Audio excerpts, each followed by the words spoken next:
Bueno, espero que no estén demasiado cansados. Solo un par de minutos de su atención para hablarles sobre esta trombosis venosa profunda inducida por la ablación térmica. Después de la ablación térmica, algunas veces, como yo les dije, normalmente debería uno tener la oclusión llegando hasta acá, más o menos, o quizás justo a la unión, pero a veces se ve que puede haber un trombo que protruye en la vena profunda, como ven ustedes acá. Esta es la safena y esta es la femoral común. Y ha habido algunos artículos importantes, los hubo al puro comienzo de la técnica de ablación por radiofrecuencia. Hubo un artículo publicado por Hingo Dani que mostró que había como un 16% de incidencia de trombosis venosa profunda, que es altísimo después de esta ablación térmica. Entonces, pues realmente sí nos dieron una palabra de advertencia bien apropiada. Esto fue como aterrador. Cuando se utilizaban estas técnicas, se creaban muchas trombosis venosas profundas, pero afortunadamente esto es un primer reporte muy limitado y a la hora de la verdad, con el transcurso del tiempo ya hemos visto que tampoco es tan cierto. Hubo otro reporte de la clínica Mayo por Moses y también nos advirtieron sobre las complicaciones potenciales de la técnica láser endovenosa. Y aquí también la incidencia fue prácticamente de un 7%. En este reporte hubo un caso de un paciente reportado en que pueden ver ustedes muy bien la vena femoral común, la gran safena, y después aterrador, este trombo protruyendo a la luz de la vena en un paciente de 60 años. Trataron al paciente con anticoagulantes y después de 3 meses se ve aquí la unión safenofemoral, la vena epigástrica superficial y una corta apertura de la gran safena y la oclusión un poco más abajo. Entonces la conclusión en su artículo fue que por esta razón recomendamos que un examen de dúplex en el postoperatorio se haga a la semana para detectar eventos adversos asintomáticos. Esto fue la recomendación a partir de estos artículos tempranos, que se debe hacer un escáner dúplex en la primera semana después del tratamiento. El profesor Kapnick estudió este problema a profundidad y sugirió llamarlo trombosis inducida por calor endovenosa. No estamos muy seguros de que sea el calor el que induce la trombosis, pero pues esto es la forma como él quería llamarla, así se llama. Tomamos esta terminología, EHIT, que es trombosis endovenosa inducida por calor. Presentó este fenómeno por primera vez en la reunión de Florida, en el Foro Americano de Especialistas en Venas. ¿Qué quiere decir? Que el trombo se extiende desde la vena superficial a la profunda proximal en el sitio de la ablación, generalmente descrita de la gran safena a la femoral común, y la incidencia en muchos estudios es un 0%, fue 16% en nuestro primer artículo de Gorano. Después de la ablación con láser endovenosa, en la mayoría de los casos está entre 0 y 8%, un poquito más de 7%. También este artículo de la clínica Mayo, pero bueno, los siguientes reportaron menos incidencia. El tratamiento generalmente debe ser anticoagulación y esta fue la recomendación de Flower Kapnick. Me dio algunas de sus diapositivas para que se las presentara hoy aquí, entonces voy a mencionar, aquí está su nombre. Y le agradezco por sus diapositivas para podérselas presentar a ustedes. Él nos sugirió utilizar un tipo como de clasificación, partiendo desde aquí, clases 1 hasta la clase 4. Esta sería que hay una situación normal, una pequeña oclusión cerca de la unión safenofemoral. Ya clase 2, cuando hay protrusión, pero no está ocupando más del 50% del área. Clase 3 ya cuando ocupa más del 50% del área en protrusión. Y ya clase 4 es cuando hay un trombo que va por encima hacia la vena profunda y está ocluyendo toda la vena. Esto pues naturalmente es la situación más dramática que uno se pueda imaginar. La que más se ha discutido ha sido la clase 2. ¿Qué hacemos en las clases 2? Porque el trombo está protruyendo completamente y pues bueno, ocluyendo la vena femoral profunda, pues hay que hacer en todo caso, en esos casos, tratamiento con anticoagulante. Pero esto es el tipo de caso cuestionable. ¿Qué hacemos con la clase 2? Con este pequeño que está ahí, pero no sabemos si es importante o no. Entonces ya se estudió una gran serie, el doctor Kapnick, mirando la incidencia de este EHIT en este modelo. Aquí lo vemos, protrusión de menos del 50%, ocupando menos del 50% del área.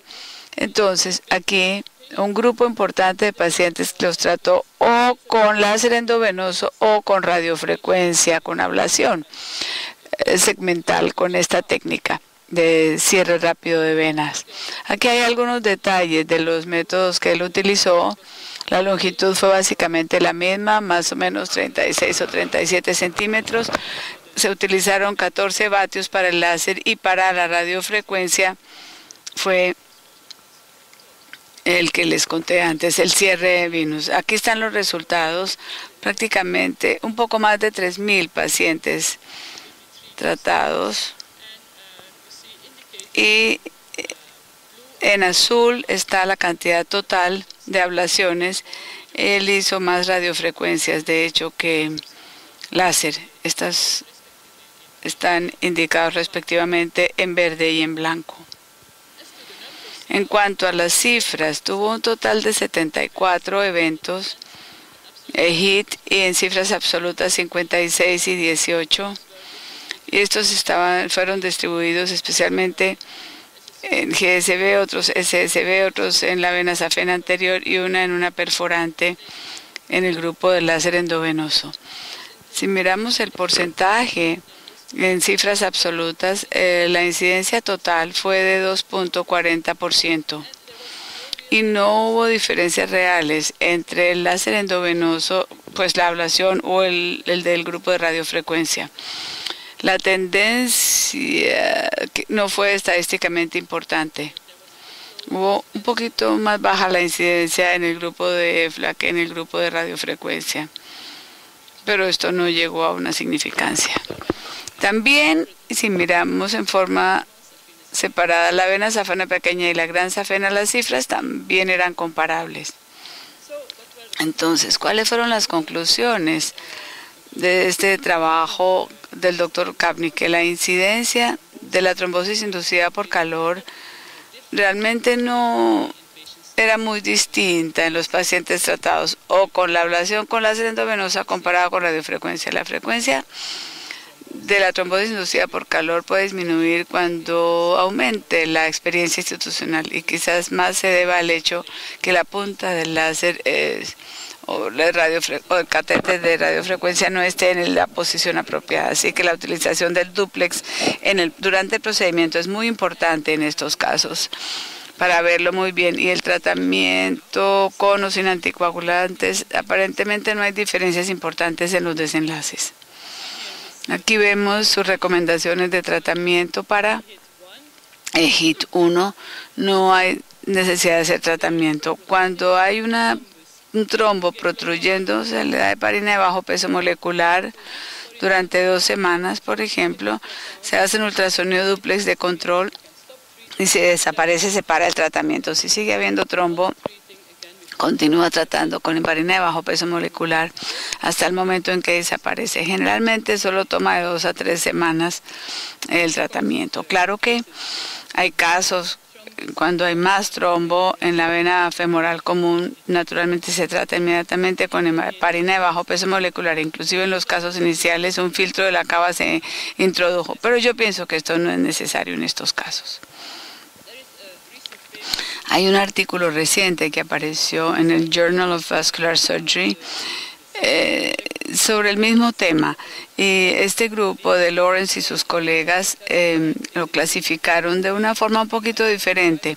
Examinaron 500 extremidades con ablación con láser endovenosa. Y ven ustedes 2.6% de incidencias, más o menos, bueno, es comparable con lo de los anteriores conferencistas. Hicieron el dúplex precozmente, a los 2 o 3 días, y esto es muy importante, porque si uno lo mira precozmente y a tiempo, estos casos con ablación endovenosa, a veces uno puede ver todo tipo de cosas que desaparecen rápidamente después. Así que depende del momento del scanning del dúplex lo que se vea y de si es importante o no, todavía está por comprobarse. En este estudio demostraron que se veía con mayor frecuencia en aquellas grandes afenas con un diámetro de más de 8 milímetros y que habían tenido ya historia de trombosis venosas profundas. Esto valdría la pena tenerlo en cuenta. Hay otro tipo de clasificación con resultados, subdivisiones comparables. Estos dos son como situaciones normales. Aquí ya se tiene, solo hasta el nivel de la unión safenofemoral, una oclusión. Entonces no hay que preocuparse de estos.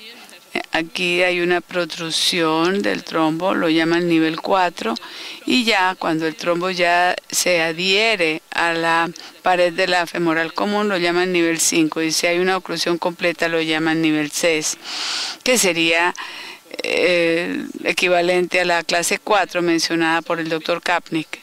Un poquito distinta la clasificación, pero básicamente es la misma.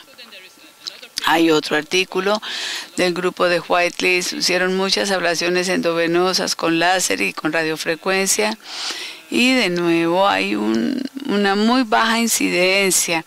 Miraron la incidencia de trombosis venosas profundas y la trombosis inducida, ambas al tiempo. Cualquier trombosis venosa profunda en este grupo de 2.000 y 400, etcétera, extremidades 0.7%. En el grupo de radiofrecuencia y solamente, no lo puedo ni leer, 1%. No lo puedo leer bien. 1%.